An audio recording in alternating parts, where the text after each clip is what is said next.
Hey viewers, welcome back to our channel. Today, we're delving into a captivating term that is considered a vegetable.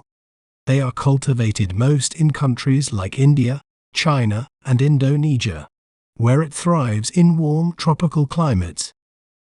Well, how do we say its name correctly?